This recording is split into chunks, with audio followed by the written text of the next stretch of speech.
Meaning of incubation. Incubation. Incubation. Incubation. Incubation.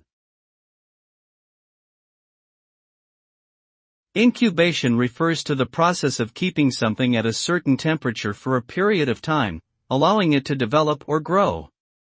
This term is commonly used in reference to hatching eggs, but can also be applied to situations such as the development of a disease or an idea.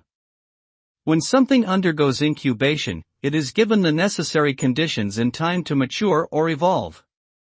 The result of incubation can vary depending on the specific situation, but generally involves the emergence of a new state or entity that is more developed or refined than before.